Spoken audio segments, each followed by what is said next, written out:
ህወሓት መከራውን ያበዛበት የትግራይ ህዝብ ዳግም ወደ ጦርነት ተመልሷል። ሰላም ጤና ይስጥልን ውድ የፎከስ ሚዲያ ተከታታዮች፣ ሁለቱን ዜና ይዘንላችሁ ቀርበናል። ቻናላችንን ላይክ፣ ሼር፣ ሰብስክራይብ በማድረግ ቤተሰብ ይሁኑ። ወደ ዝርዝር ዜናችን እናልፋለን። ህወሓት በፕሪቶሪያ ስምምነት መሰረት የተቋቋመውን የትግራይ ጊዜያዊ አስተዳደር በመፈንቅለ መንግስት አስወግዶ ስልጣኑን ከተቆጣጠረ በኋላ የክልሉን ህዝብ በግዳጅ ወታደራዊ አፈሳ፣ በከፍተኛ መብት ጥሰት እና በግድያ እያሰቃየው ይገኛል። ከዚህ አልፎ በፌዴራል መንግስት ላይ በሚፈጸሙ ትንኮሳ ምክንያት በተለያዩ ጊዜያት ከቀላል እስከ ከባድ የሚደርሱ ውጊያዎች ተካሂደዋል። እዚህ ላይ በሸሬንና የተካሄደውን የቅርብ ክስተት ለማስታወስ በቂ ነው። ህወሓት በመንግስት ላይ ትንኮሳ የሚፈጸመው ህዝቡን እንደ መከላከያ ጋሻ አድርጎ ነው። የህወሓት መሪዎች የፌዴራል መንግስት በሰላም ስምምነቶች ላይ ጫና እየፈጠረና ወታደራዊ እንቅስቃሴ እንደሚያደርግ ሲወቅሱ፣ የፌዴራል መንግስት በበኩሉ በህወሓት በኩል የሚደረጉ ህገወጥ እንቅስቃሴዎችና የሰላም ስምምነቱን የሚጻረሩ አካሄዶች ስጋት መሆናቸውን ገልጿል። ሰሞኑን በትግራይ ክልል ዋና ከተማ መቀለ ከተማ ውስጥ የድሮን ጥቃት መፈጸሙንና በሰዎች ላይ ጉዳት መድረሱን የህወሓት ባለስልጣናት አስታውቀዋል። በፌዴራል መንግስትም ሆነ በመከላከያ በኩል የተፈጸመ ስለተባለው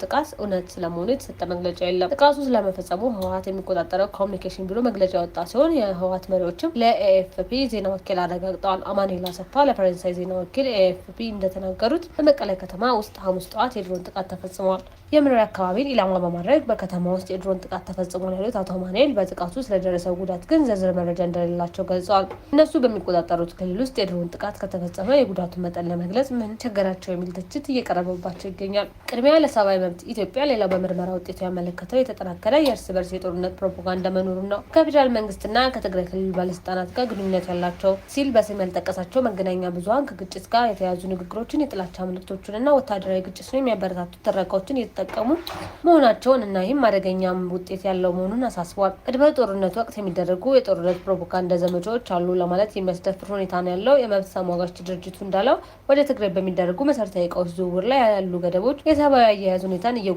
ናቸው። በአማራና በኦሮሚያ ክልሎች መፍትሄ ያላገኙ ያላቸው የጭካኔ ድርጊቶች የጋዜጠኞችና የፖለቲከኞች እስር የግጭት ስጋት እያሳደሩ ያሉ ማሳያዎች እንደሆኑም ገልጸዋል። የአፍሪካ ህብረት፣ የአውሮፓ ህብረት፣ የአሜሪካና ሌሎች ዓለም አቀፍ የሰላም ጥረት ተዋናዮች ለዚህ አስጊ ሁኔታ በቂ ትኩረት አለመስጠታቸውን በመጥቀስ በሁለቱም አካላት ላይ አስቸኳይ ጫና እንዲያሳድሩ ያረበበን የጦርነት ስጋት እንዲቀለብሱ ጥሪ አድርጓል። በትግራይ ክልልና በፌዴራል መንግስት መካከል ያለው ፖለቲካዊ ውዝግብና የሰራዊት እንቅስቃሴዎች እጅግ አሳሳቢ ደረጃ ላይ በመድረሳቸው ዳግም ጦርነት ሊቀሰቀስ የሚችልበት ከፍተኛ እድልና ስጋት አለ።